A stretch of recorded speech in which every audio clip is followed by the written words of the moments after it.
भारतीय संसद की नई बिल्डिंग में भारत का नक्शा लगाए जाने पर भड़के नेपाल के विपक्षी दलों ने अब नापाक चाल चली है। काठमांडू के मेयर बालेन्द्र शाह ने अखंड भारत के जवाब में अपने ऑफिस में नया ग्रेटर नेपाल का नक्शा लगाया है।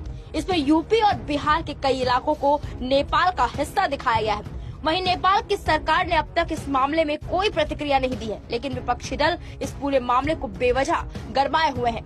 केपी ओली और उनकी पार्टी समेत कई विपक्षी दलों ने प्रचंड सरकार से मांग की है कि वो अखंड भारत के भित्ति चित्र के मुद्दे को भारत के साथ उठाए।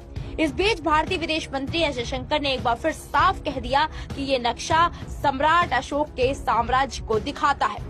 काठमांडू के मेयर इस समय बेंगलुरु में है और अपनी पत्नी का इलाज करवा रहे हैं। उन्होंने अपने भारत दौरे से पहले इस नक्शे को अपने कार्यालय में लगवाया था। एक समय में नेपाल का साम्राज्य पूर्व में तिस्ता से लेकर पश्चिम में सतलुज नदी तक फैला हुआ था। हालांकि ब्रिटेन के साथ युद्ध के बाद नेपाल को ये बड़ा इलाका गंवाना पड़ा था। इस युद्ध के बाद मेची से लेकर तिस्ता और महाकाली से लेकर सतलुज तक का इलाका हमेशा के लिए भारत का अंग हो गया था।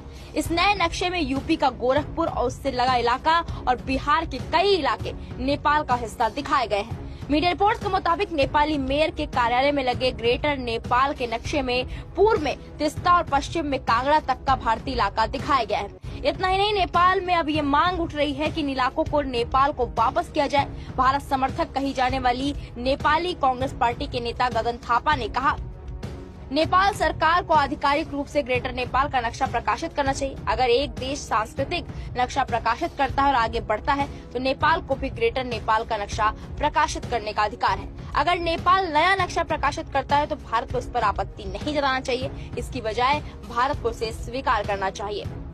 इस पूरे अखंड भारत विवाद में हाल ही में नई दिल्ली की यात्रा पर आए नेपाल के पीएम प्रचंड ने भारत का बचाव किया। उन्होंने कहा, हमने इस मुद्दे को भारत के साथ उठाया है, लेकिन इसकी डिटेल हम मीडिया में प्रकाशित नहीं कर सकते। इसके जवाब में भारत ने कहा था कि ये एक सांस्कृतिक और ऐतिहासिक नक्शा है, न कि राजनीतिक नक्शा। इस नक्शे के अध्ययन की जरूरत है, लेकिन मैंने इस मुद्दे को भारत के साथ उठाया था।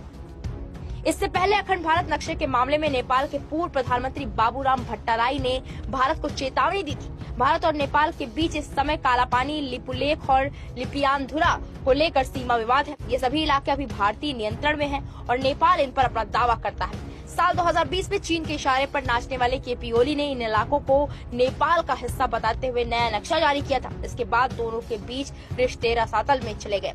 अब इस पूरे मामले को लेकर आपकी क्या राय है? कमेंट बॉक्स में जाकर जरूर बताएं।